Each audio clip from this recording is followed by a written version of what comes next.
¿Cayó? Listo. Muy bien.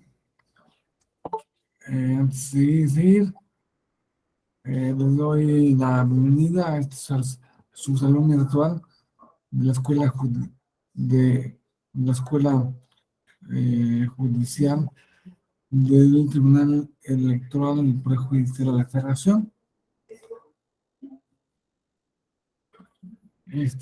Seguimos con la última de las clases del módulo de la consulta eh, indígena como uno de los medios, buenas tardes, a ver, como uno de los medios eh, que, que están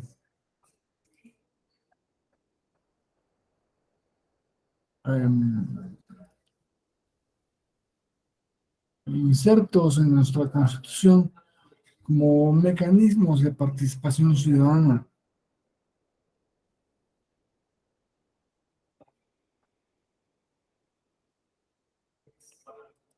Veíamos ayer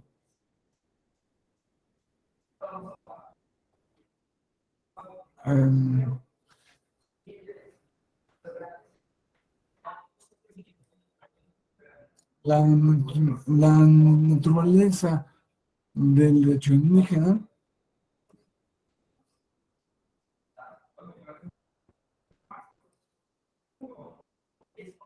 y que nos permite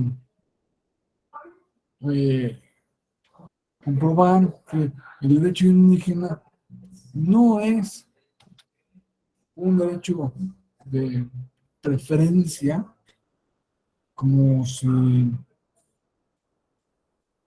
habláramos de que son unos seres humanos distintos y que por lo tanto se merecen más derechos que los que tienen los demás habitantes del país, sino que es un derecho de reconocimiento.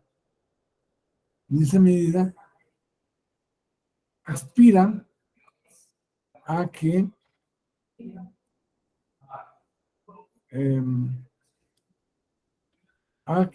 eh, sus costumbres ancestrales perduren. En el tiempo es, digamos, desde cierto punto de vista, un derecho conservador, ¿no? Conservador, pero conservador de las costumbres, de la cultura. Y yo creo que se ha eh,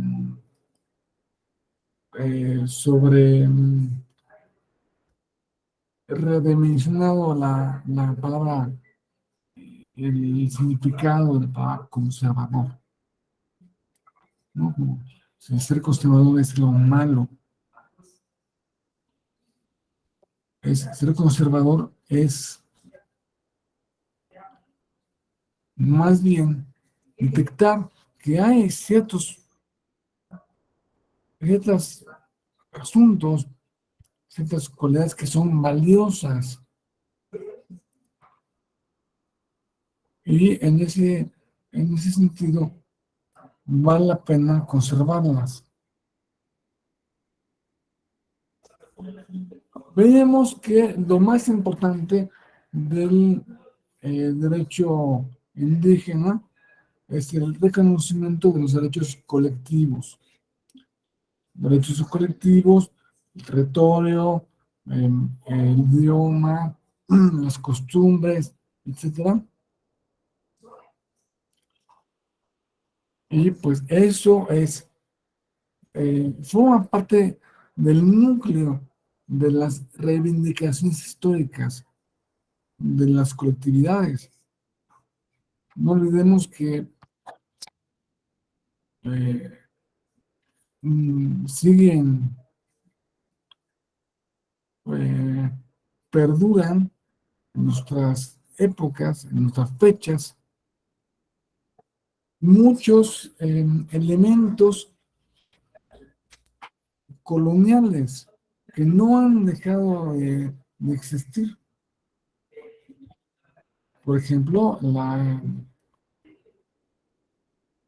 es célebre que los zapatistas en su momento reivindicaban unos derechos que les dio el rey español sobre ciertas tierras.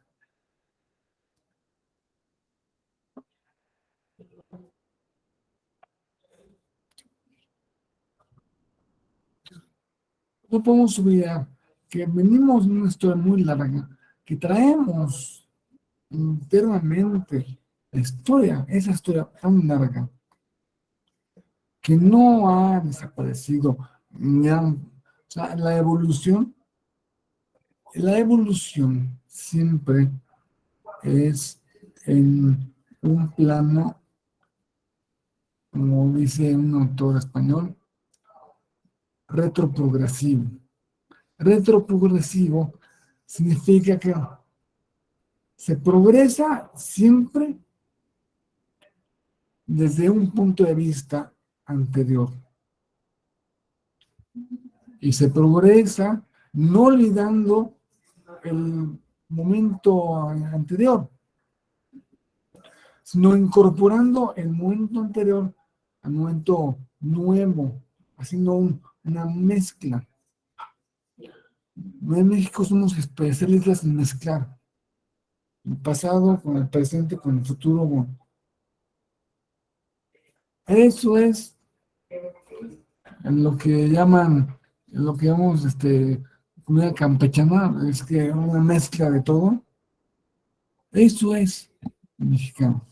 Mexicano es campechano. Mexicano siempre mezcla lo que dijeron hace 3 siglos, lo que con lo que has dicho un autor alemán reciente que se llama Marx, ¿no? Ahí lo conjunto de no sé qué manera y lo conjunto también con lo que dice la institución de la Iglesia Católica y lo conjunto también con los el internet y los teléfonos iPhones. Todo eso lo mezclamos y en esa medida progresamos. Nuestro proceso siempre es retroprogresivo. No queremos únicamente que las comunidades indígenas se queden como estaban en el siglo XIV, que no progresen. Pues tú en el siglo XIV no tenías vacunas, por ejemplo. No tenías eh, bancos, no tenías moneda. Quiero que regreses a ese momento, ¿no?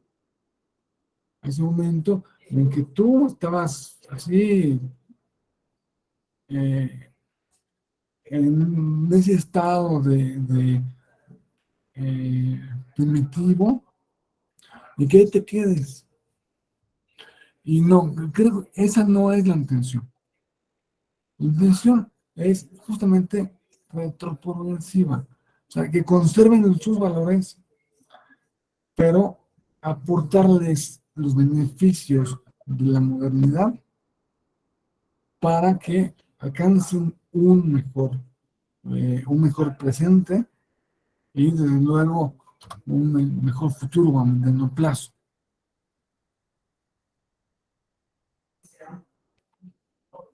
En ese sentido, el derecho indígena pues es el conjunto de concepciones y prácticas constitucionarias orales, en su mayoría, no siempre, pero Por lo general es una tradición oral que se transmite de boca a boca desde hace muchísimos años, que se ha conservado y que esas costumbres las tenían, las conservan los pueblos que estaban en este país, en este territorio, antes de la llegada de la conquista europea.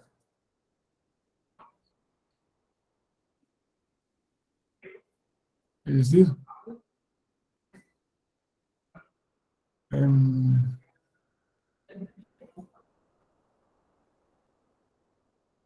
más específicamente antes del siglo XIX, porque el siglo XIX más nace en México. No olvidemos que México no nace con la conquista. Lo que se llama México nace con la independencia.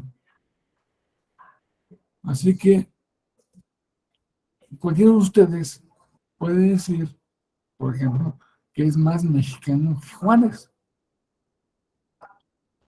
porque Juárez no nació en México, nació en la Nueva España, y ustedes nacieron en México. Entonces, ustedes son más mexicanos incluso que el mismo Juárez.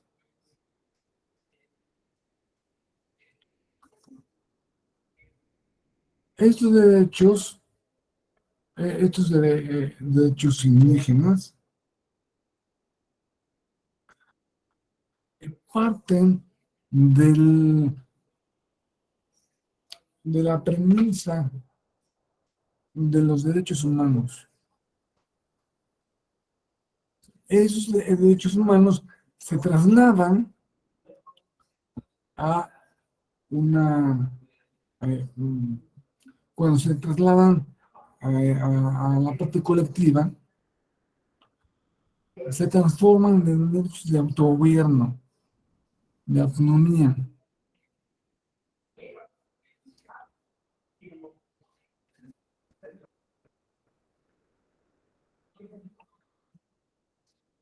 Esos derechos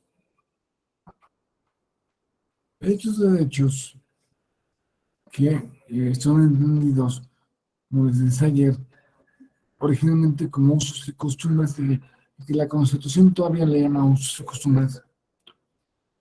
Actualmente se les da una denominación mucho más técnica, mucho más precisa, los sistemas normativos indígenas.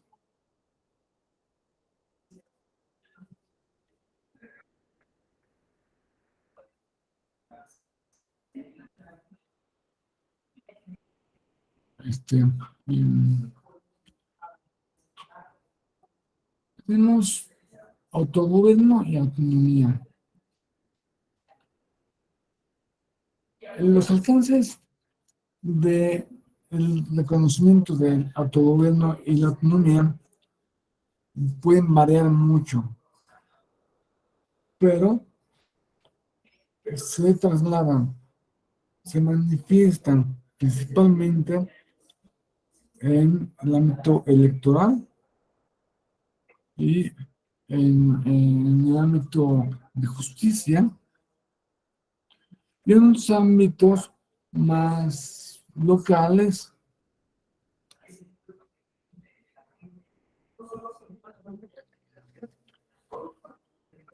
como lo veremos enseguida.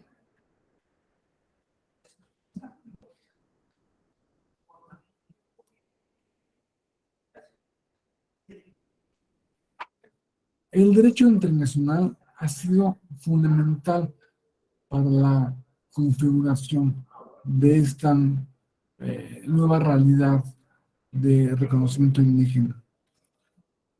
¿Por qué? Porque hay indígenas en todo el mundo. Hay, por lo menos en toda América, desde Alaska hasta Tierra del Fuego,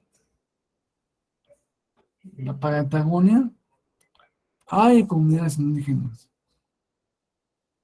Hay comunidades indígenas también en, no sé, bueno, en Oceanía, por supuesto, Australia, Nueva Zelanda, los aborígenes, aborígenes, lo mismo que indígena, o sea, el aborigen, el del origen. Bueno, ese fenómeno se ha presentado en muchas partes del mundo,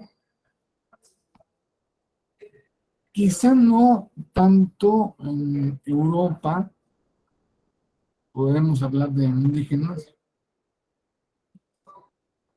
aunque sí, eh, desde un punto de vista histórico, sí,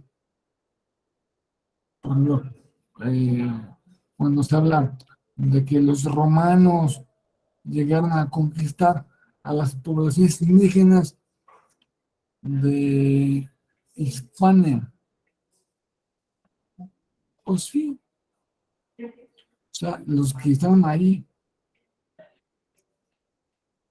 pero actualmente ya no hay eh, pueblos indígenas en Europa, y pues es una realidad que afecta a otras.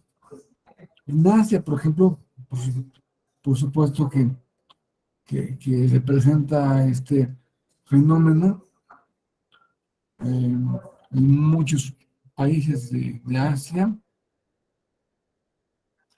En África, pues ahí tenemos que hacer un análisis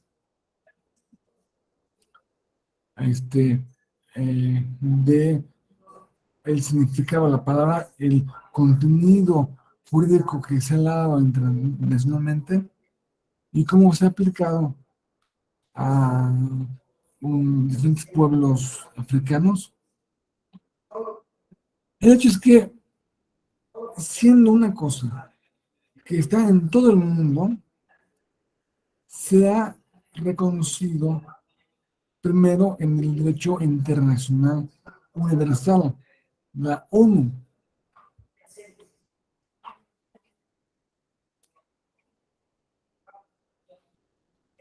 Em,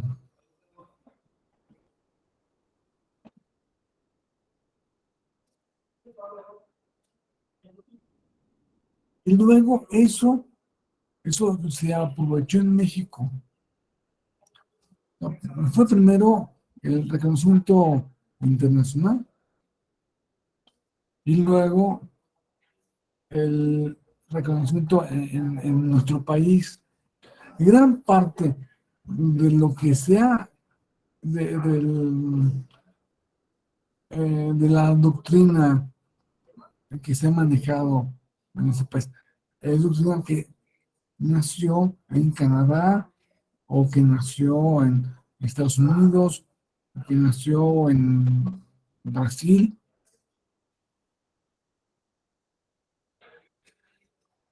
y que la tomamos aquí y, eh, y entendemos a estos autores como los nuevos, eh,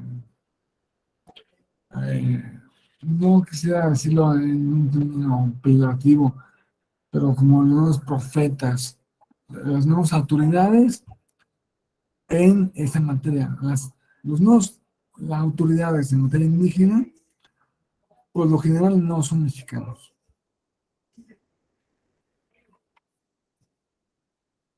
sino que son de otros países.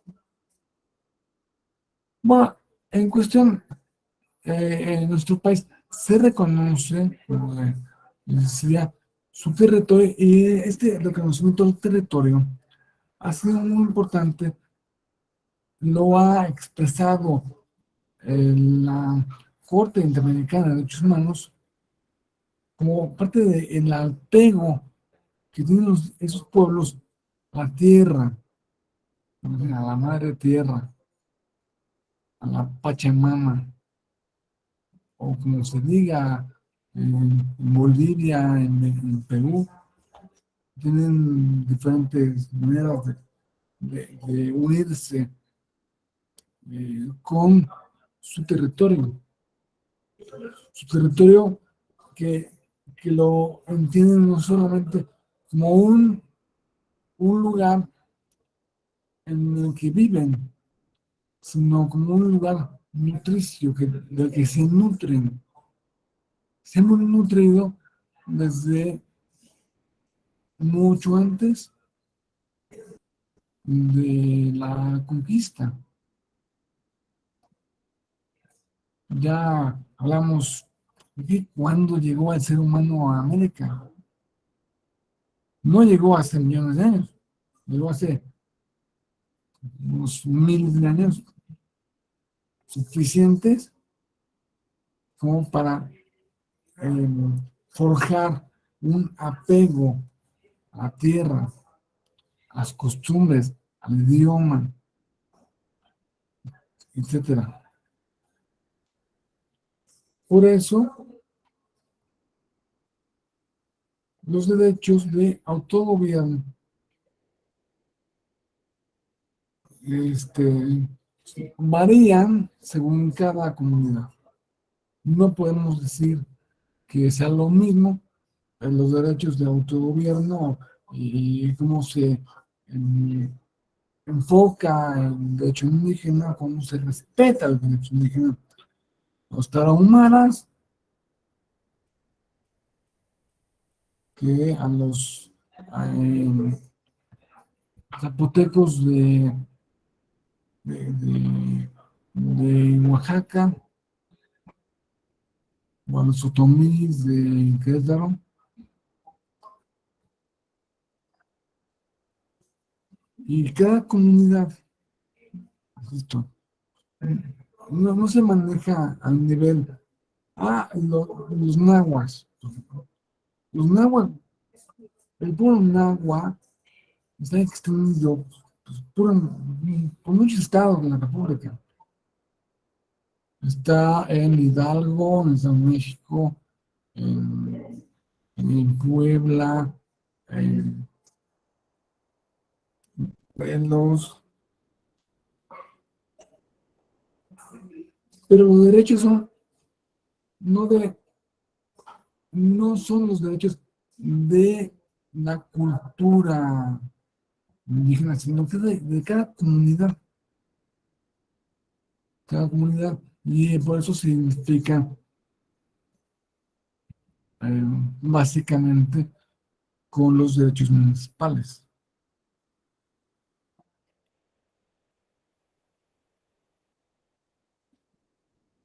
Decíamos ayer que normalmente el máximo representante, la máxima autoridad, es la asamblea.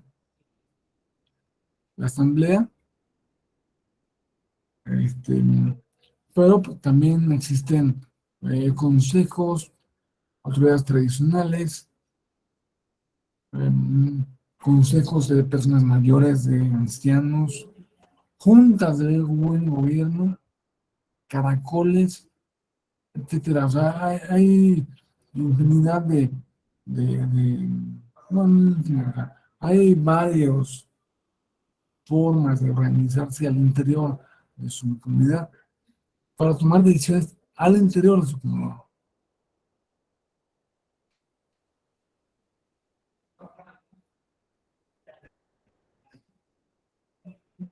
Hay toda una forma de organización. Establece cuáles son las facultades. Entonces, la normativa es muy, muy importante.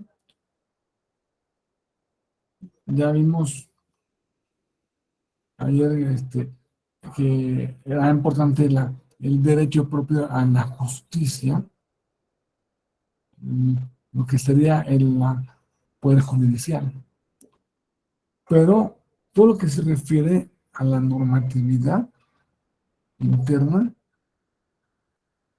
se les tiene que reconocer y tienen ellos que, que vivir a plenitud las facultades o las costumbres que desde hace mucho tiempo, desde hace mucho tiempo tiene. Pero, adicionalmente, eh, con mucha importancia, se nos recordaba ayer que están los sistemas de fiesta, que son de gran importancia en todas las comunidades. La fiesta del santo San Francisco de Cherón, el San Ramón de o San o Santa Marta,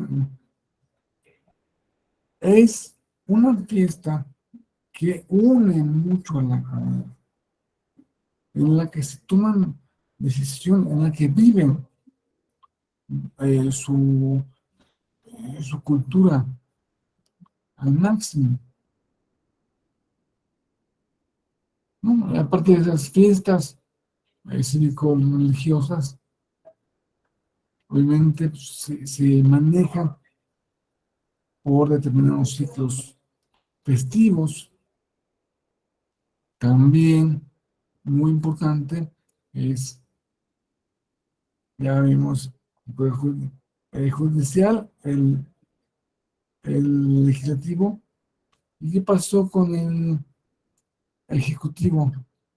Bueno, hay un sistema de cargos. Bueno, eso, estoy haciendo un parangón con los sistemas, eh, el sistema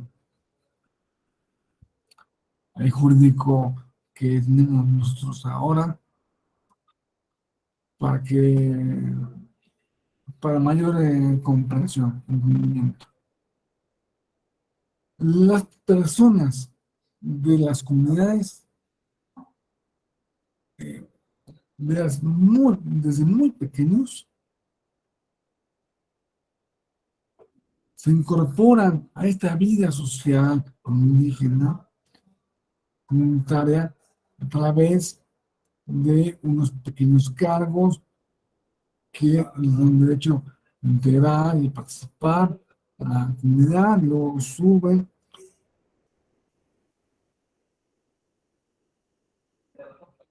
Y en fin, estos cargos dan derecho de integrar y pertenecer a la comunidad. Este conjunto de instituciones comunitarias de autogobierno no es algo abstracto, así lo pensábamos como una hipótesis. No, es algo real que se vive todos los días.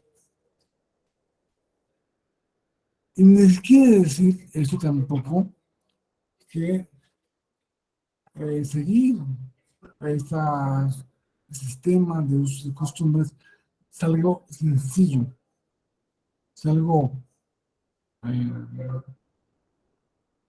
algo menos difícil o menos complicado que vivir la vida de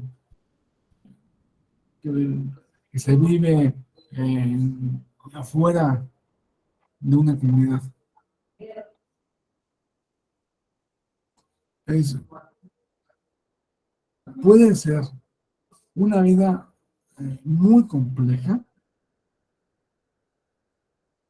por ejemplo, eh, aquí pongo al tequio.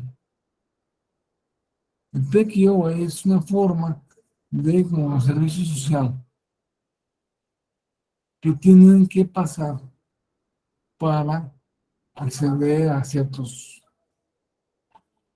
para, para que tú accedas a un cierto cargo. En algunas comunidades se maneja que antes debiste haber hecho servicio social como eh, barrer, limpiar, pintar las paredes, etcétera, ¿no? En eso consiste. Y eso ha planteado algunos problemas, ¿no? Porque cuando hay gente que se integra, vemos que hay muchos problemas con la gente nueva que se integra a la comunidad, que les dicen, si quieres ser de la comunidad, tienes que cumplir con un el tequio. Entonces, ha habido asuntos litigiosos donde se le dice, bueno, no, ¿por qué? O sea, el tequio para una persona que no pertenece a la comunidad no puede ser obligatorio. Pero, en fin, eh, se ha, se ha tratado este asunto de muchas maneras. Y sobre todo, lo importante aquí es ver de la manera en que convive el derecho indígena con el derecho no indígena o el derecho nacional. O como le dicen, a mi gusto, un, excesivamente, derecho occidental. Ya vimos qué tan occidental es nuestro derecho. Por ahí la participación de que no es occidental, sino occidentalizado. Bueno, convivencia entre el derecho indígena y el derecho occidentalizado.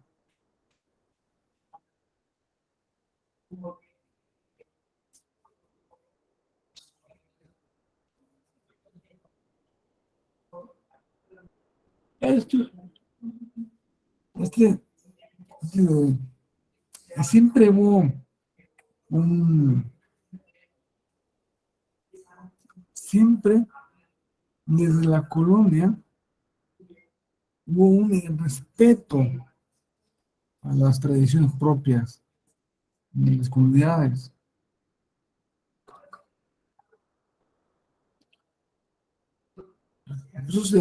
Incluso se reconocía el autogobierno.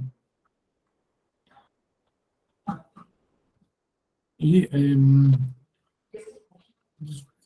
por ejemplo, se hablaba de las repúblicas de indios y las repúblicas españolas. ¿Qué es lo que quieren decir? Es los municipios, ¿no? Los municipios o las entidades donde viven fundamentalmente indígenas y las entidades donde viven fundamentalmente españoles.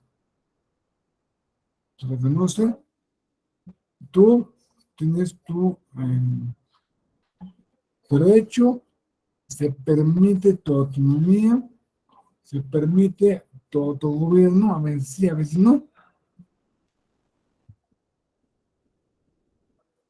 Esto fue durante los 3 siglos de la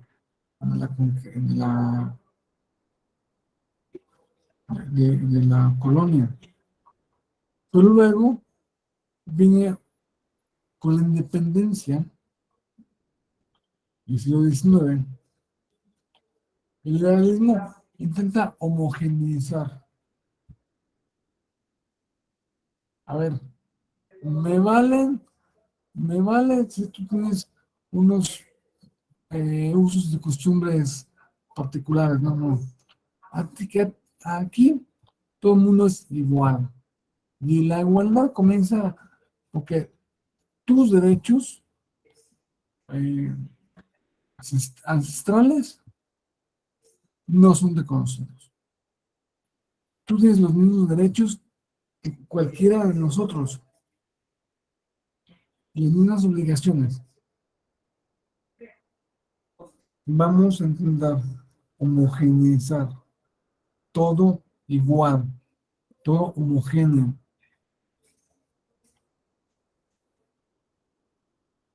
Y ya fue hasta finales del siglo XX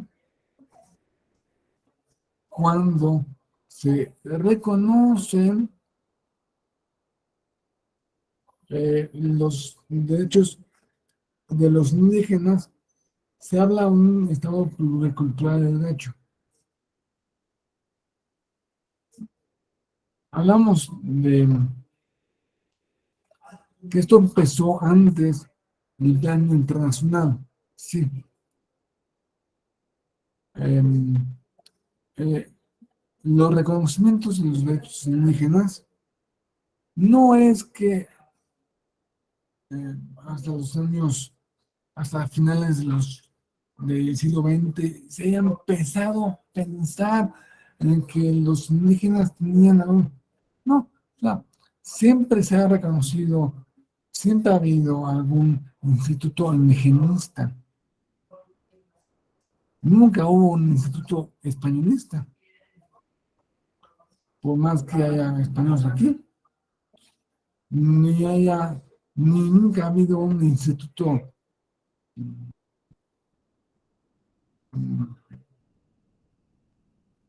catalanista o un instituto, eh, otras chinista. Pasa que hay muchos chinos en México. Siempre se habló de darle una prioridad a los indígenas. Sin embargo, en la Constitución de 1917 no se reconoce, en su texto original, no se habla de un reconocimiento a los derechos indígenas, así con esa palabra, ¿no? Fueron, y no porque no hubieran indígenas, por supuesto que había, y no porque no les interesaba, por supuesto que tienen interés, pero eso fue progresando, ya el impulso internacional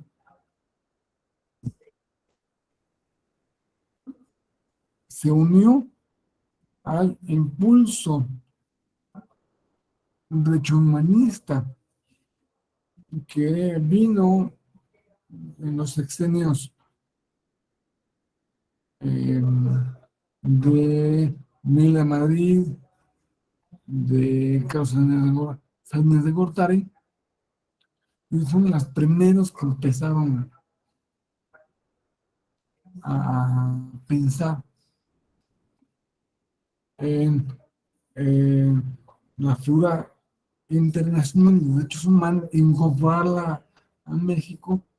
Uno de los que primeros, Salinas fue el primero que pensó en hacer alguna especie de pacto de buenos amigos con la Iglesia Católica después de siglos, bueno, después de muchísimos años de conflictos. La guerra cristera cobró, o sea, miles, decenas de miles de muertos entre los cristeros y decenas de miles de muertos, más miles de muertos entre las tropas federales. Una, una guerra sangrientísima.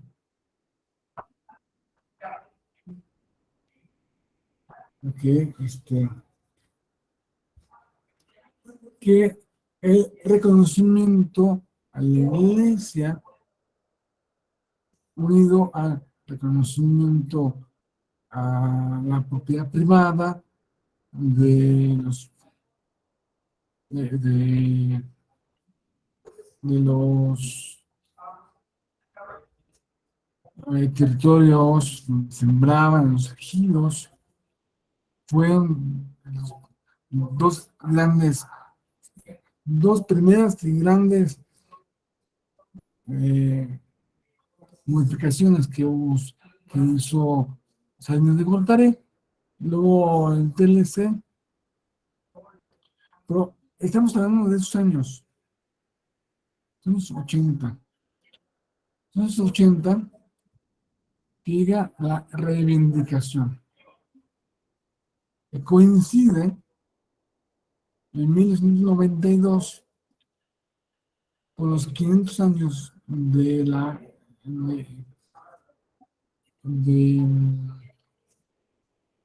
no de la conquista, sino 500 años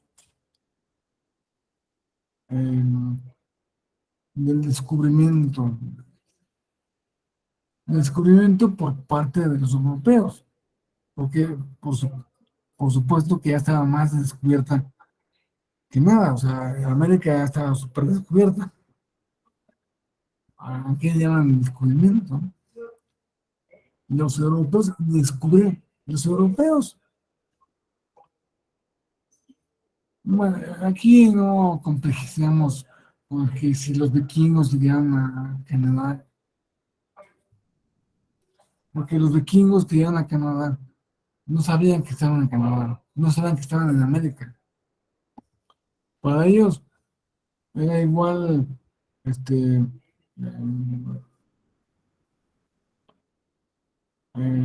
Noruega, que Suecia, que Finlandia, que Islandia, que Groenlandia, que el norte de Canadá.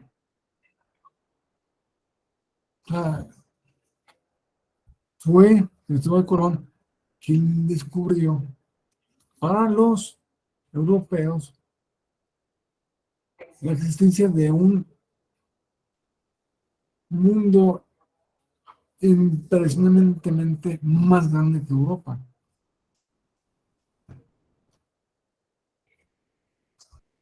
Y pues se dice ahora, hace poco se celebró eh, en 2021, desde un punto de vista puramente ideológico, se celebró los 500 años de resistencia. ¿Resistencia de qué? Entonces, que hubo ya resistencia. Oh, los 200, ya llevamos 200 años de independencia. ¿Siguen resistiendo? ¿O a qué se resisten? En fin, o sea, es un discurso ideológico que, pues, tiene una validez muy coyuntural, que, pues, no sé qué futuro tenga en el mediano plazo.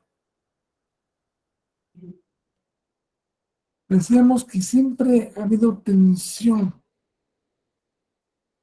aunque se han reconocido, siempre ha habido tensión entre los dos tipos de derecho. Derecho indígena, pero no se tienen que incorporar al derecho occidental, al derecho nacional, porque así les va mejor. Porque si solo hablas tu idioma, pues solo te puedes comunicar con los pocas personas de tu comunidad y te impide comunicarte con los demás. Es mejor que aprendas a hablar español. Y que, pues, si te vas a vivir a Estados Unidos, que aprendas a hablar inglés. Siempre ha habido algún tipo de tensión. ¿Te reconozco o no te reconozco? Obviamente, desde el punto de vista central,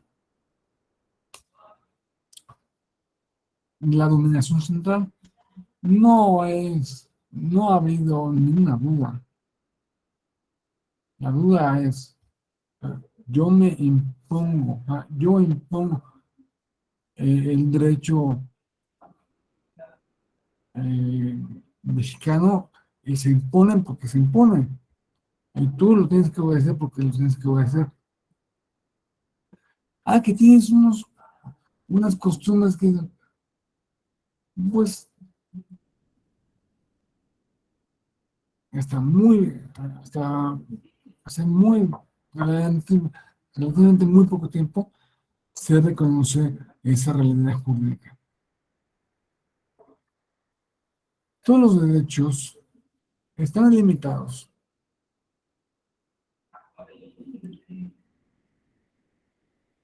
Sabemos que los derechos están limitados, que no hay derechos absolutos. Esto cabría alguna matiz, pero los derechos no son absolutos. Los derechos indígenas están limitados por una realidad jurídica superior que les da reconocimiento, que actualmente la convivencia se pretende que sea más bien uno a uno, pero siempre ha sido una convivencia de arriba para abajo. No, no, en ningún momento ha sido eh, perfectamente horizontal. Se intenta ahora que sea horizontal.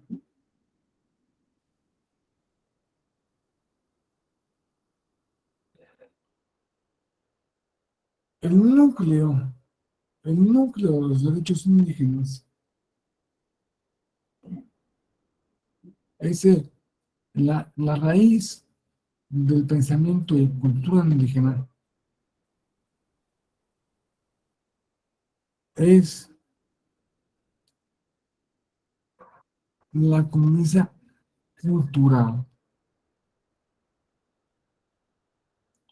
Desde ese punto de vista, si hay, si le quitamos, o sea, esto y esto y esto para, le podemos quitar lo que sea, pero hay una cosa que no le podemos quitar, que es la propia cultura.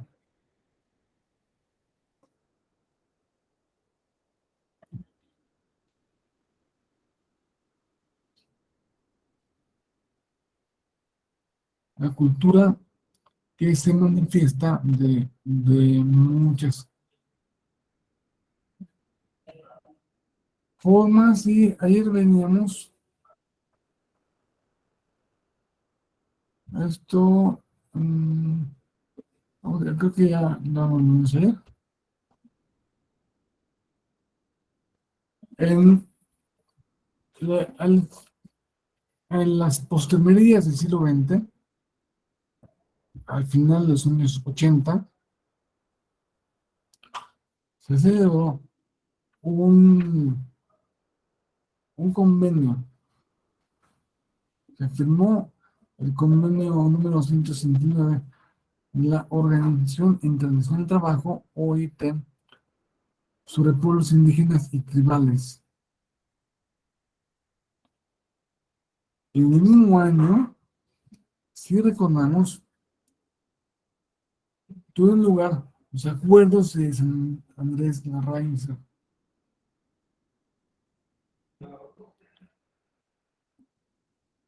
No, no, me confundo.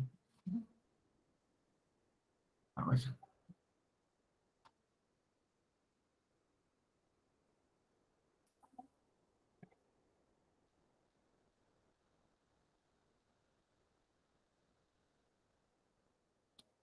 ya, que en el 89 tenemos el convenio 169. En el, poco, cinco años después, 7 años después, en el 96, fue la firma de los acuerdos de San Andrés Larraín, entre el Estado mexicano y el ejército zapatista.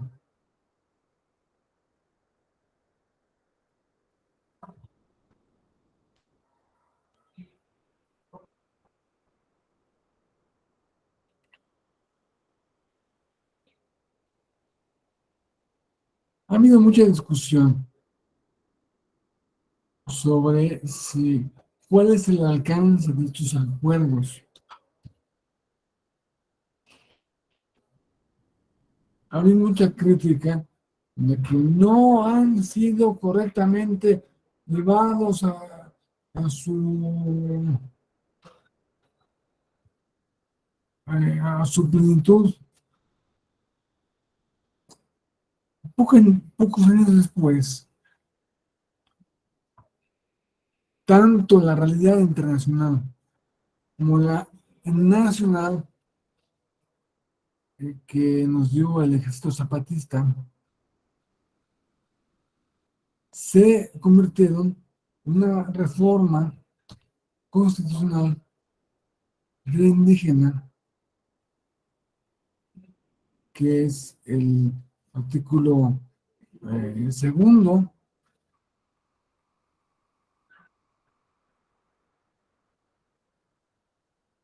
el artículo segundo que, repito, ha sido muy criticado porque incorpora parcialmente los acuerdos de San Andrés, y que le falte, que le sobre, que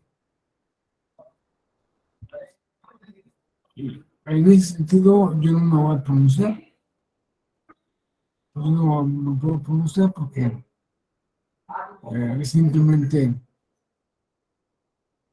eh, ignoro el alcance de los acuerdos de San Andrés, todo lo que hizo en su momento la COCOPA. Pero fue tan criticado este artículo 2 que los estados con mayor presencia indígena, que es Oaxaca y Chiapas,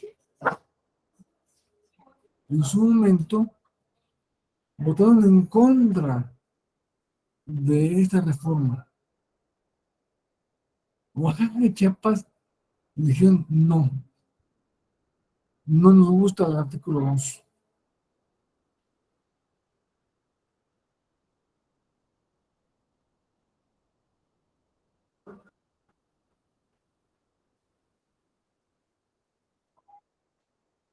Bueno, son las 7:58.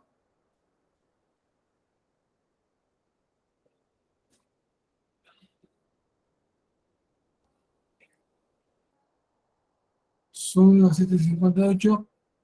Vamos a hacer una pequeña pausa de unos minutos. Si están de acuerdo, podemos regresar aquí dentro de em, em, 5 minutos. Quieren darse las 8:05. Nos volvemos a conectar. Pueden apagar sus cámaras y a las 8:05 los veo aquí. Gracias.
Vamos a continuar. Vamos a continuar.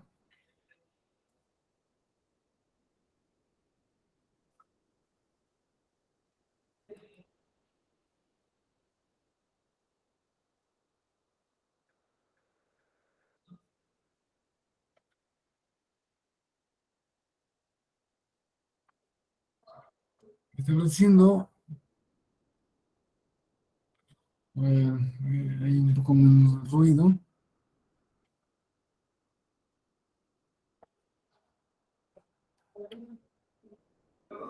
Este,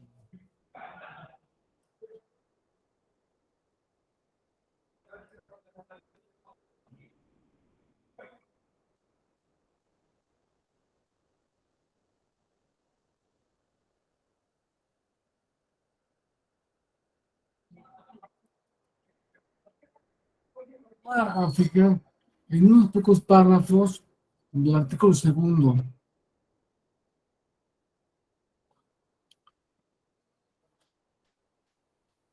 Dicen que, he escuchado que el constituyente, a la hora de escribir, de redactar este párrafo, este artículo, hizo más de lo que se esperaba que hiciera.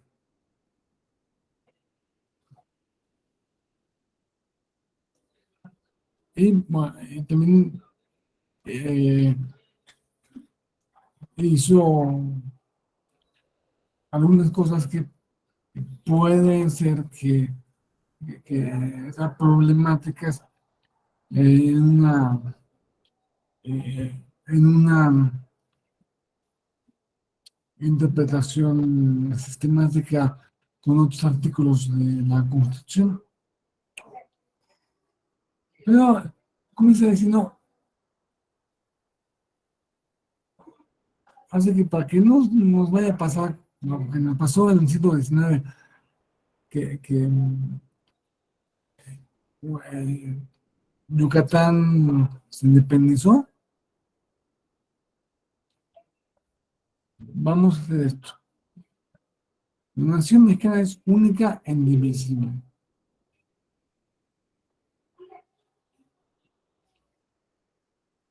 Es decir, si yo voy a hacer un artículo, una ley sobre, porque el artículo 2 finalmente es un reglamento larguísimo.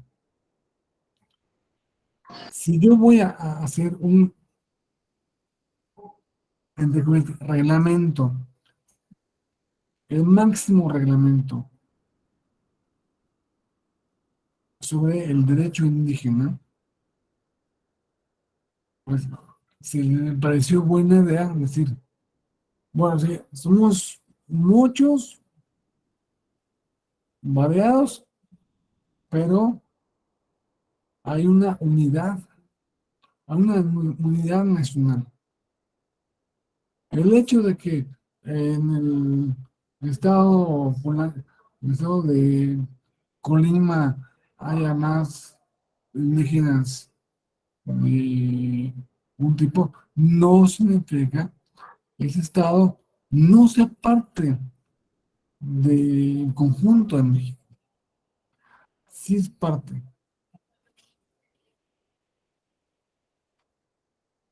Ahora, esto de que la nación mexicana es única e indivisible, tenemos también que interpretarlo a la luz del, del pacto federal. Puede ser que se interprete como que los estados no se pueden independizar. Lo que se dijo al principio de este sexenio, que si los estados del norte se independizaban, pues es posible que no tengan un sustento constitucional para la independencia, como si lo hubo, por ejemplo, no sé, el Brexit se basó en un artículo de un acuerdo internacional.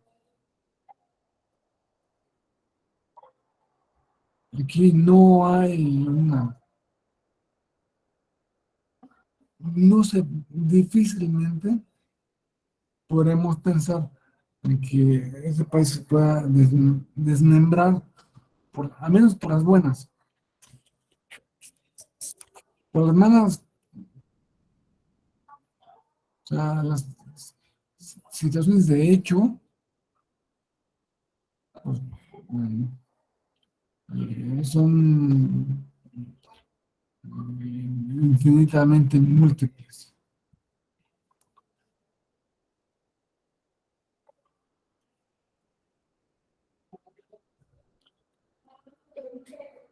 No se reconoce, México es una nación pluricultural.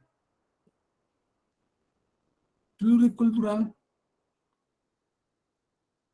entendido esto, pluriculturalidad, como sana convivencia entre diferentes culturas.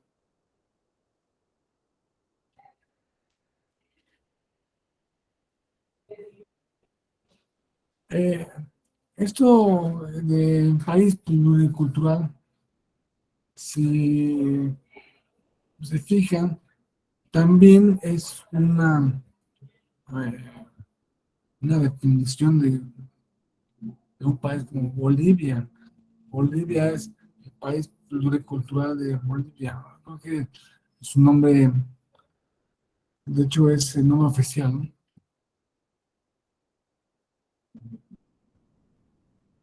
Se tardó mucho, se tardó, como que fue o ha sido para muchos países el decir pluricultural o plurinacional ha sido muy difícil.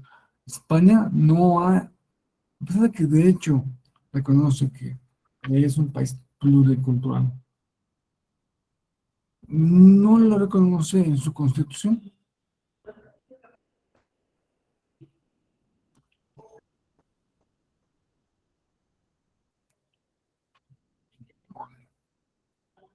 Esta pluriculturalidad es bueno, está sustentada originalmente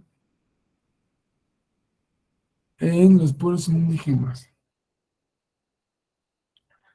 que habitaban el territorio actual del país al iniciarse la colonización y que conservan sus instituciones propias,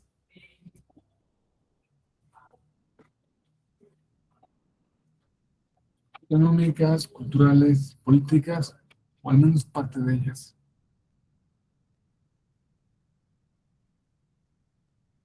En eso se basa. Aquí no se va al siglo XIX, aquí se va al iniciarse la colonización, aquí se va a Hernán Cortés.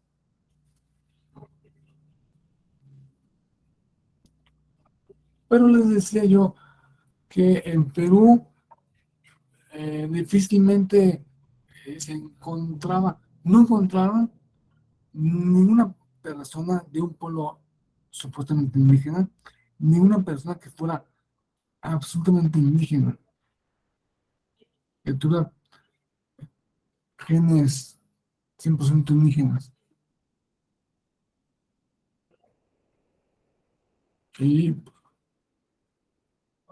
eh, no hay que olvidar que en México pasó una cosa terrible, terrible, ¿no? Casi no nos dicen esto, pero yo creo que la mayor calamidad que ha sufrido el pueblo mexicano han sido las epidemias.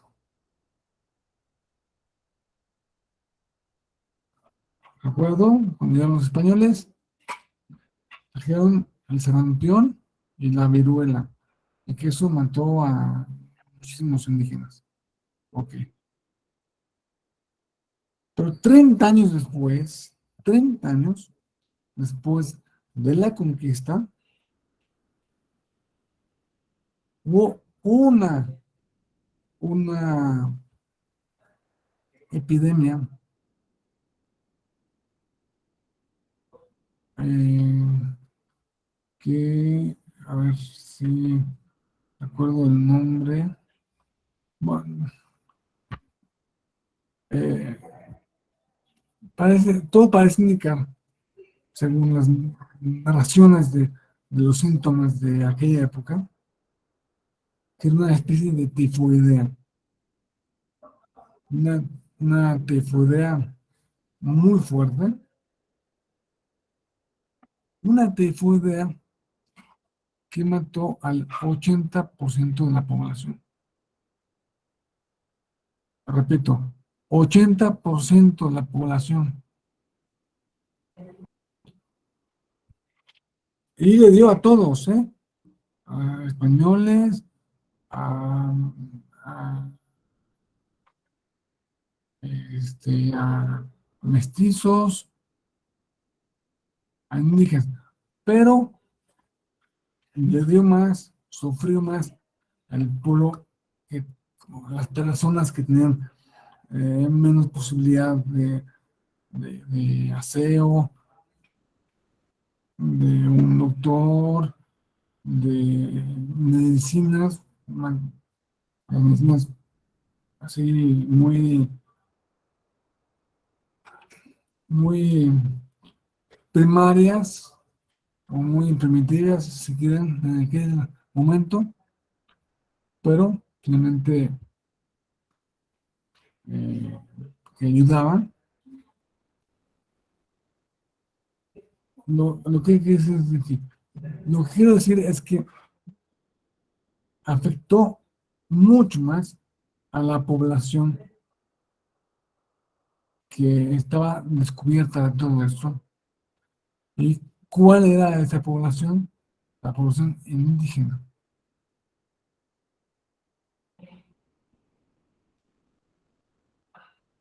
Por eso,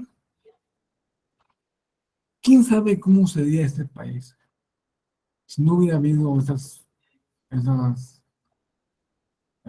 epidemias? Para empezar, seremos el triple de personas, o el cuádruple. No seremos 120, sino 500 millones. Y en su mayoría indígenas.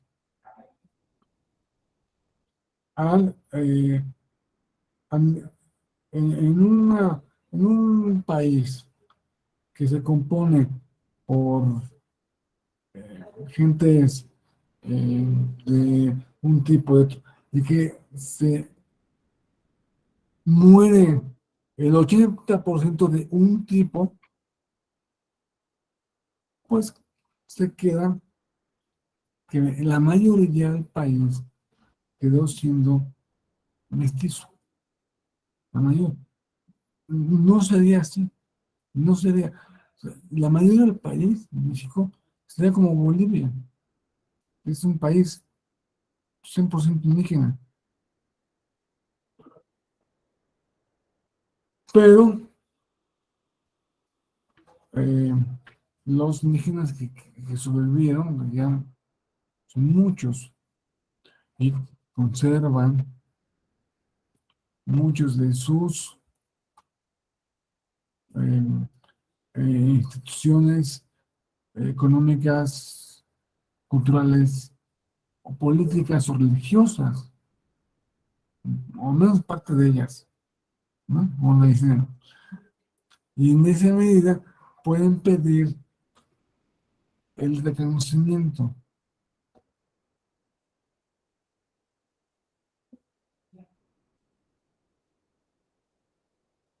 Mm,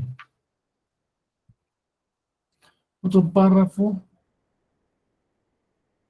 son comunidades integrantes de un pueblo indígena aquellas que forman una unidad social, económica y cultural, asentadas en un territorio y que reconocen autoridades propias de acuerdo con sus usos y costumbres. El derecho de los pueblos indígenas a la libre determinación se ejercerá en el marco constitucional de autonomía que asegure la unidad nacional. Muy preocupado el constituyente de que no se vaya a disolver el país, a que no se vaya a hacer, no se vaya a balcanizar, a que no se vaya a fragmentar en mil pedazos. El- el- De 32 estados pasamos a,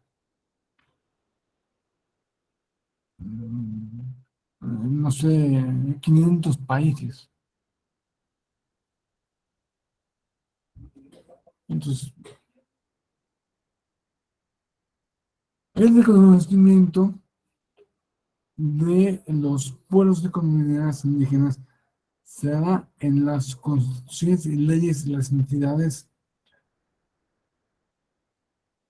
federativas, las que deben tomar en cuenta, además de los principios generales establecidos en los párrafos anteriores de este artículo, criterios etnolingüísticos y de asentamiento físico.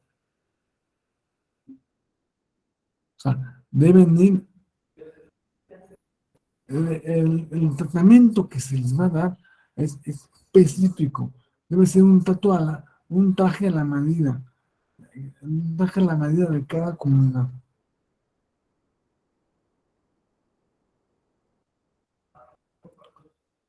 Entonces, por eso,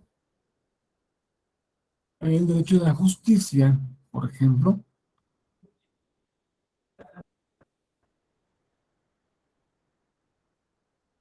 esto ya lo veíamos parte ayer, la justicia tradicional, el reconocimiento a la justicia tradicional como una parte muy importante de sus usos y costumbres, de su sistema normativo.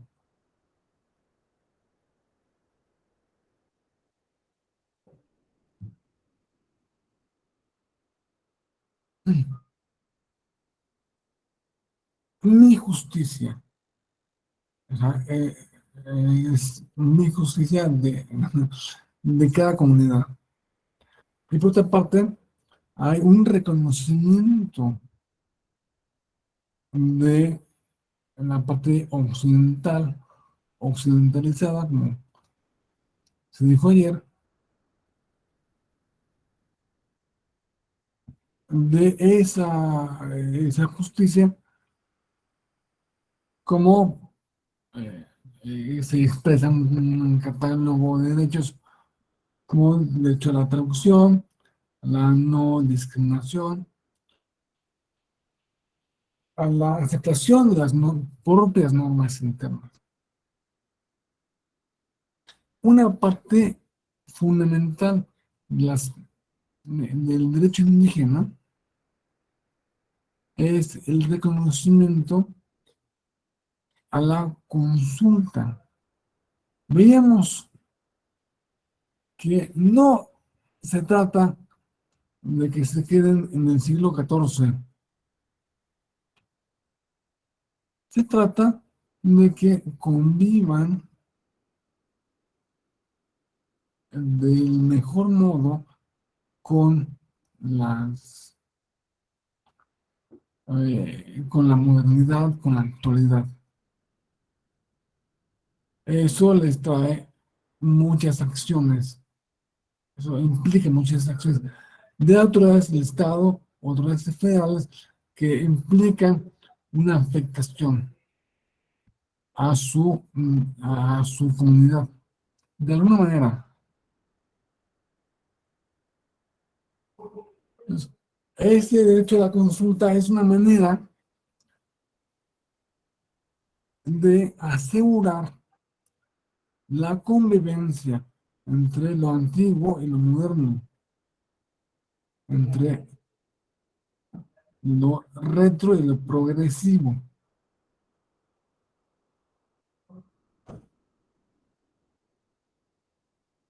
Es una garantía institucional para que la comunidad participe. Es un derecho comunitario, es un derecho de protección, un derecho de participación, un derecho de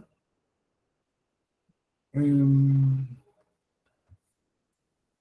que significa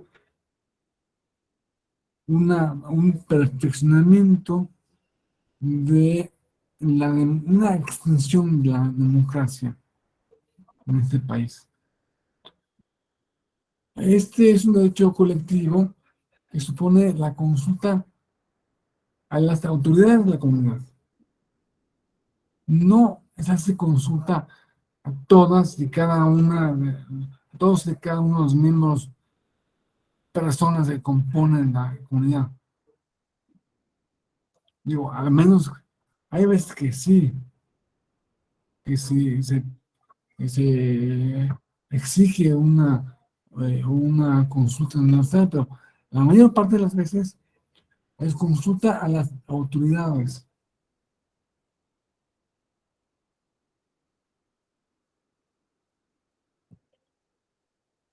No es igual a la consulta popular, no hay que confundir. La consulta popular que establece la Constitución, otro tipo de consultas, son más generales o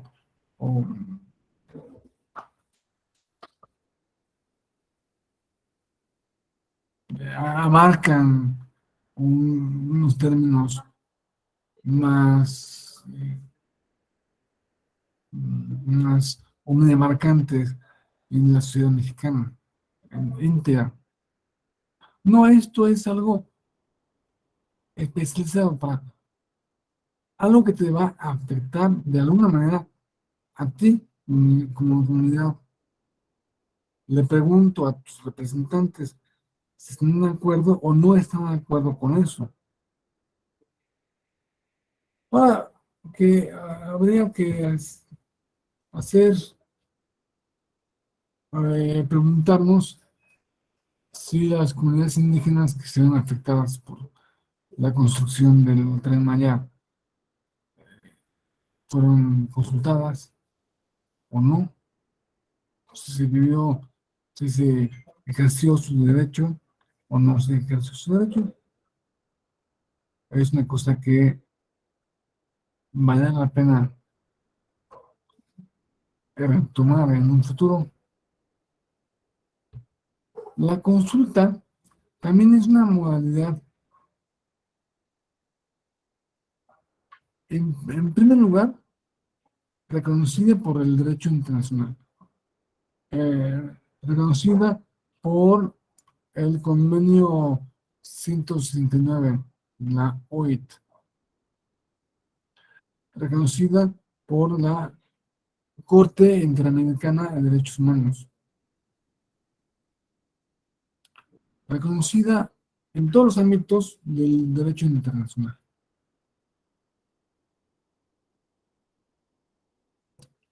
En segundo lugar, en tiempo,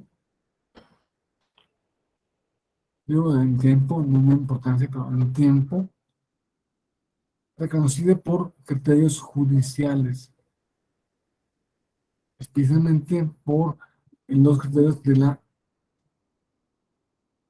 del Tribunal Electoral, tanto de la Corte como el Tribunal Electoral,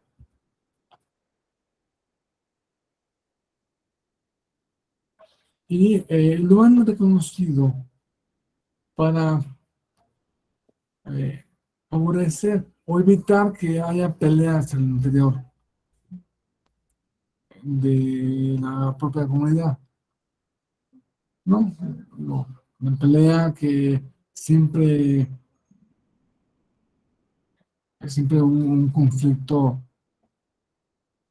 conlleva alguna fragmentación, de alguna manera, que es, eh, no es deseable que pase así. La consulta debe ser hecha eh, de buena fe y con la finalidad de que todos estemos de acuerdo, de que esa integración de lo antiguo con lo moderno se haga de la mejor forma, que todos estemos eh, fíjense, un pueblo, un país que ha logrado la convivencia de lo tradicional, lo antiguo, con lo moderno, muy antiguo con lo muy moderno, es Japón. Japón es un país eh, que, que es un ejemplo a seguir. Ahora, las tradiciones japonesas antiguas, cómo se incorporan a las nuevas realidades científicas o tecnológicas, es algo admirable.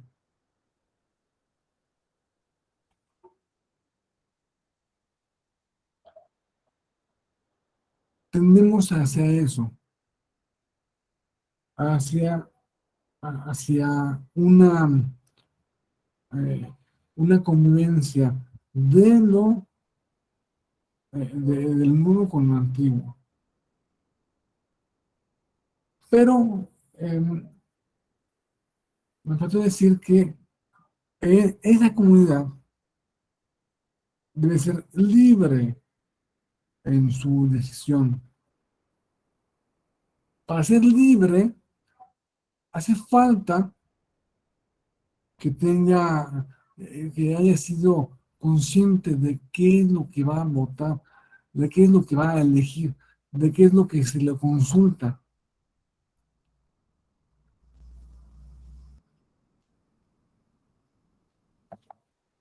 Puede ser que la consulta se le debe hacer en su propia lengua, que le deben decir, ¿qué va a pasar? Oye, si dices que sí, entonces em,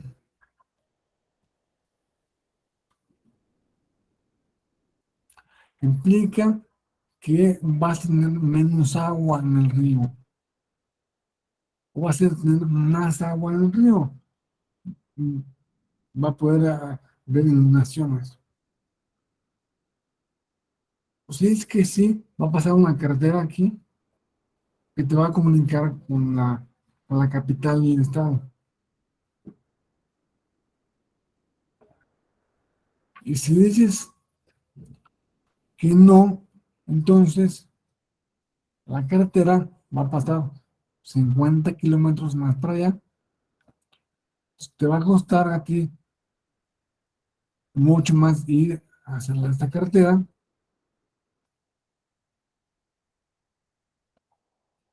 Y una cosa que es muy importante eh, puntualizar. Hay una figura que se llama referéndum y hay otra que se llama plebiscito. El referéndum, el referéndum se refiere a leyes, a normas, así a que el pueblo está de acuerdo con que una norma o una cierta ley, un cierto tratado internacional pase o no. El plebiscito se refiere a acciones ejecutivas. Bueno, la- construir una presa, eh, construir una carretera. ¿Tú estás de acuerdo en que en esa presa, sí o no? ¿O tú estás de acuerdo en esta? Entonces, el derecho a la consulta incorpora tanto referéndum como plebiscito. O sea, se puede referir tanto a normas que pueden ser que afecten directamente a la comunidad, como a proyectos. Entonces, se asemeja en ese sentido a lo que el artículo 30 y... Ay, no me acuerdo cuál es el artículo que habla, 37, ¿no? Creo que habla de la consulta, y tiene más o menos esa misma dimensión. Pero la diferencia es que este es un derecho internacional.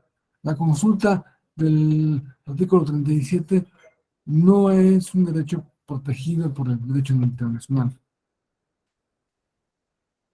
Ahora vamos a ver rápidamente algunos casos que se han dado. Vamos a ver el caso más emblemático que ha resuelto este tribunal. Es el de San Francisco Cherán. Un grupo de personas integrantes de la comunidad de San Francisco Cherán, Michoacán, Purépechas. Ese ya creo que ya lo había comentado en el que está ayer. Solicitaron al Instituto Electoral de Michoacán que realizara todos los actos necesarios para que sus elecciones municipales se efectuaran bajo el sistema de usos y costumbres, y no el occidental que establece la constitución local. En la sala superior, o sea, fueron al instituto y les dijo que no, porque no estaba facultada. La sala superior les dijo, ¿por qué crees que sí estabas facultado? Esta es una facultad que deriva expresamente de la normatividad internacional.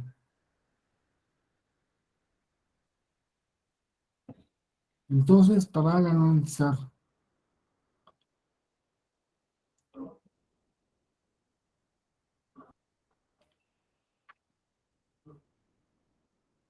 los derechos de la comunidad indígena,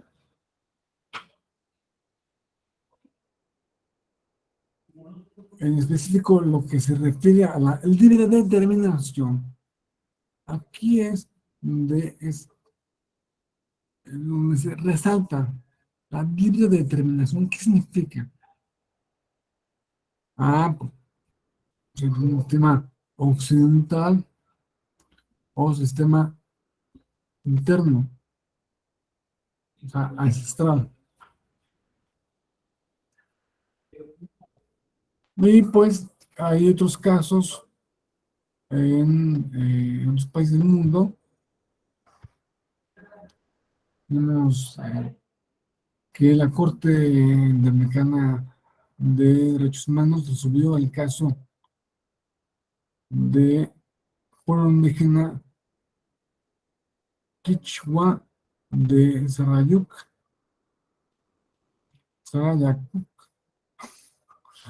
contra Ecuador, referente a una concesión, o sea, que ellos vivían o viven en una parte del Amazonas y que alguien quiso, oye, aquí hay petróleo o gas o algo así. Oye, déjeme extraer este petróleo, este gas. No, ganaron, este, ganaron y el pueblo es indígena eh, logró, eh, logró que no se hiciera este proyecto de extracción de petróleo, aunque tienes otros problemas, quedado de el problema de que aunque se hizo la consulta, a la vez de que hacía la consulta, iban haciendo la exploración, iban haciendo la perforación y pusieron muchos explosivos que no, todavía no nos quitan. Es un- un problema de ese pueblo en, en particular. Y quiero resaltar, acabar esta clase, una reflexión. La importancia de los derechos. Los derechos son parte de la dignidad de las personas indígenas, de los pueblos indígenas. Porque a medida que se respeten sus derechos, la convivencia se va a hacer siempre en términos más pacíficos. En términos, la democracia es eso, convivencia pacífica. Y no solamente asegurar la paz dentro de un grupo social importante del país, la convivencia con los demás,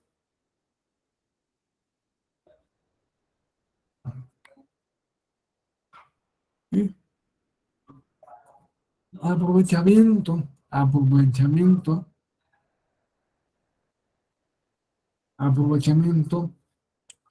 de ese patrimonio cultural que son los idiomas, lenguas, las costumbres, la cocina, la vestimenta. Es un patrimonio cultural que no debemos dejar a un lado, que debemos aprovechar e integrarlo conforme podamos, en la medida que podamos, a nuestra propia realidad social, aprendiendo muchas cosas que tienen esas comunidades, eh, muchas, por ejemplo, esas comunidades, muchas de ellas tienen un sistema de solución de conflictos a través del diálogo, de la composición, de no llegar a un litigio, no resolverlo todo aquí, por las buenas. Y debemos de aprender esas cosas, porque también son parte de México, también son parte de nosotros. Y en ese sentido, debemos aprovechar eh, esa riqueza cultural y no tirarla y no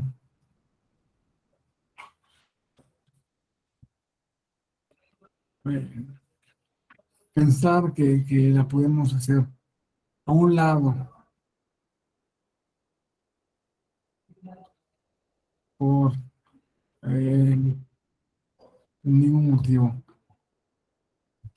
Con esto llego al final de la exposición y abro los micrófonos para preguntas y respuestas,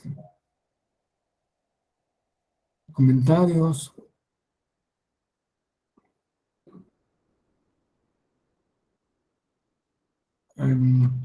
¿Ustedes qué? Rafael, por favor. Buenas noches, doctor. Hola, compañeros. Pues yo nada más quería comentar que acá en Ciudad de México, yo trabajo en el Instituto Electoral de la Ciudad de México y estamos precisamente organizando una consulta, este, de una consulta indígena para las circunscripciones. Y pues sí, efectivamente hay cosas que uno pensaría que ya no existen, al menos en la Ciudad de México. No pensábamos que existieran tantos pueblos y que también en este sentido, pues muchos barrios, colonias que aún se consideran pueblos, como decía la clase pasada, que se autodeterminan como pueblos, pues no quieren perder algunas tradiciones o algunos beneficios que le otorgan las leyes o que le otorgan algunos ayudas económicas o cosas así, ¿no? Entonces es bien interesante porque por una parte se quiere modernizar o se impulsa una modernización que todos vamos empujando sin darnos cuenta, y por otro lado se tienen algunas resistencias para dejar nuestras tradiciones a un lado y mantenerlas de cierto modo, ¿no? Por otro lado, empezamos a adoptar otras tradiciones de otros países, ¿no? Estaba yo leyendo el otro día un artículo que hablaba sobre el adoptar algunas cuestiones como esotéricas, medicinales o como tipo religiones como la meditación, el chamanismo, algunas cosas, pues tratando de recuperar de alguna forma ese sentido de pertenencia, ¿no? A alguna cuestión que nos lleve a nuestros orígenes étnicos o terrenales como pueblos, ¿no? Entonces están bien interesantes los movimientos, los cambios de paradigmas, y creo que es muy, muy enriquecedor lo que usted nos plantea de mantener lo importante, ¿no? Y de también identificar pues algunas personas que se quieren aprovechar de esta autodeterminación para mantener algunas prebendas o condiciones o cacicazgos, aunque sea en la Ciudad de México, ¿no? Aunque sea en colonias ya muy, muy, eh, pues llenas de todos los servicios, ¿no? Que ya de pueblo no tienen, ¿no?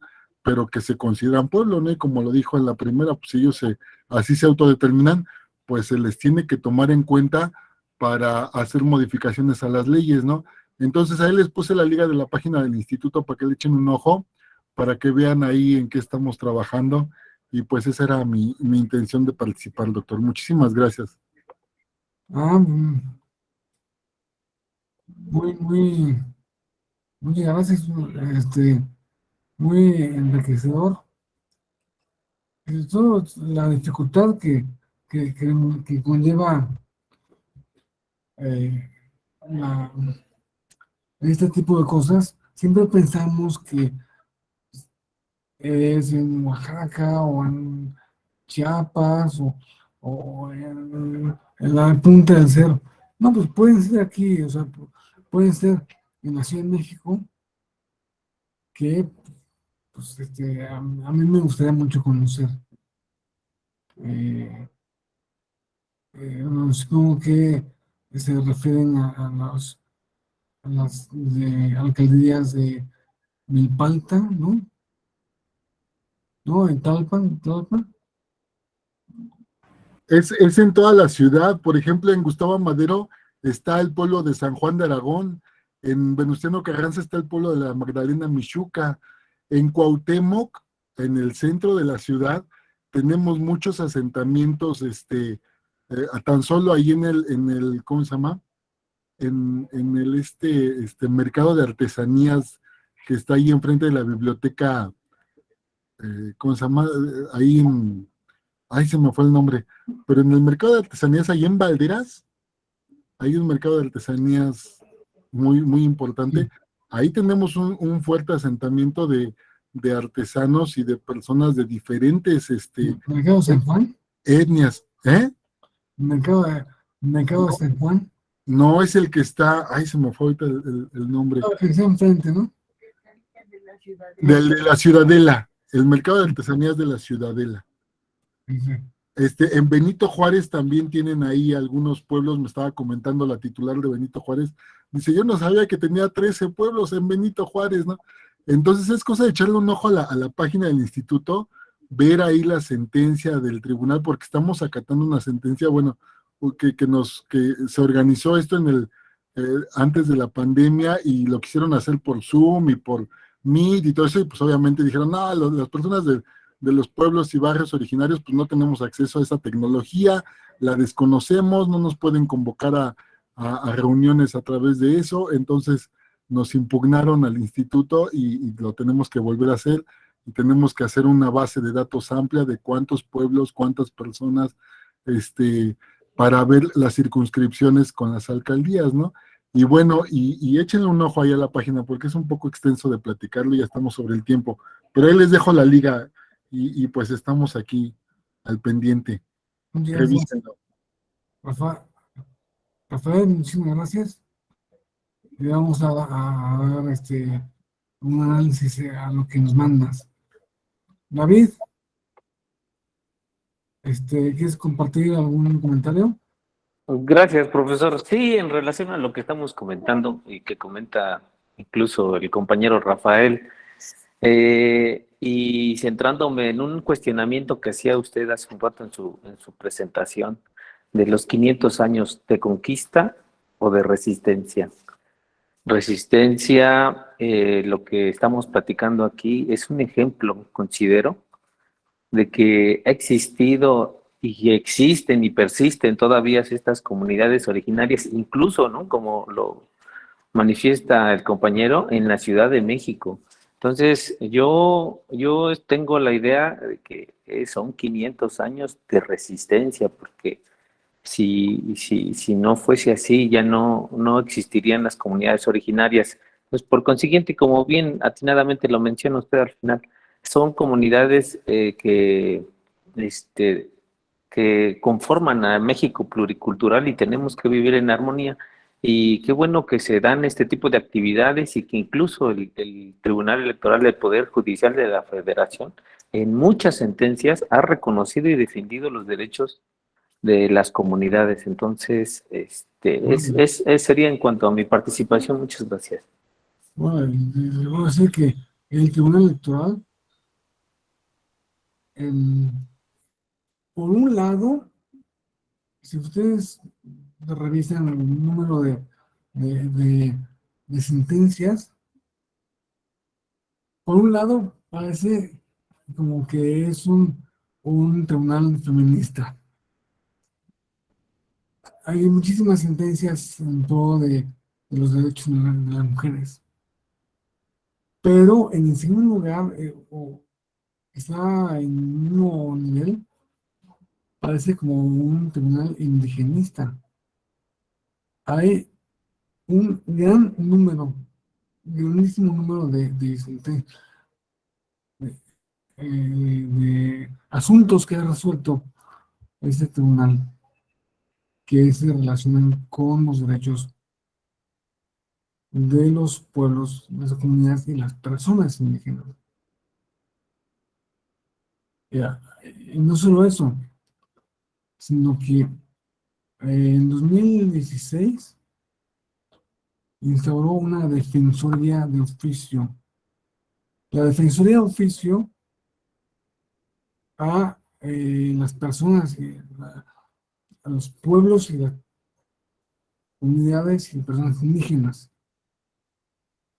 que ya se hizo extensiva esta defensoría a personas que presentan algún grado de vulnerabilidad. A gente eh, eh, que ha sido discriminada por algún motivo, eh, hay personas que presentan alguna discapacidad, eh, en fin, o sea, el Tribunal Electoral es eh, muy garantista en todos los sentidos, principalmente en el sentido de que se pone en los zapatos de cada una de las personas que, que, que presentan o que se acercan a recibir justicia electoral a esta institución. Pues muchas gracias, David. No, yo me preguntaba, con eso de la resistencia, ¿a qué se resisten? Parece que si es a la conquista de los españoles. Bueno, pero esta ya, México ya se independizó hace 200 años. Entonces, la resistencia, se siguen resistiendo a los españoles. Yo he sabido, perdón, eso es un dato interesante, he sabido de unas personas indígenas en no sé qué, en Veracruz, creo, que todavía no se habían enterado de que México se había independizado. No sabían, no sabían. Seguían pensando, seguían pensando que México era gobernado por el rey de Castilla. Así, por insólito y surrealista que parece. eh, Pero eso es un caso muy excepcional. O sea, todo el mundo ya sabe que nos independizamos hace mucho tiempo. Entonces, no sé, la independencia, a lo mejor la resistencia, puede ser resistencia a los gobiernos que se instauraron después de la independencia, a los gobiernos pues, liberales, conservadores, liberales, a los imperios y todo eso que ha ido pasando, que han intentado de alguna forma someter o homogeneizar o hacer que pierdan sus costumbres o invitarlos a que lo que pensaban, lo que hacían, ya deja de pensarlo, ya deja de hacerlo. En su lugar, tienes que pensar eh, como pensamos nosotros, que tenemos internet, tenemos bancos, y tenemos bibliotecas, y vamos a la universidad, y no hablamos ninguno de otros idiomas que hablas tú. En ese sentido, en el sentido de conservación de valores culturales, sí es válida la expresión de 500 años de resistencia. Pero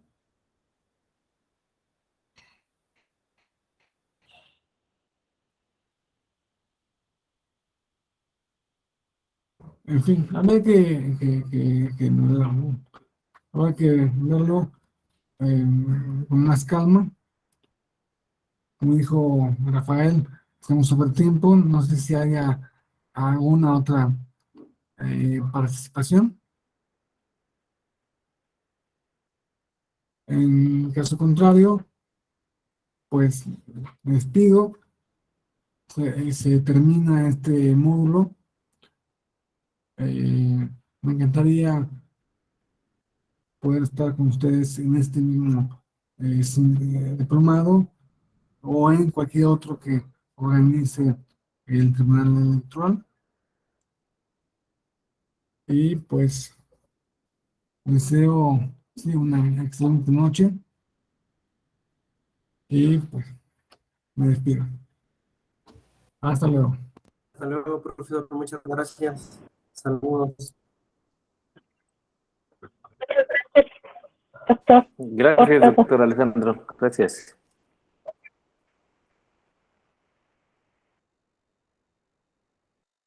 gracias, doctor.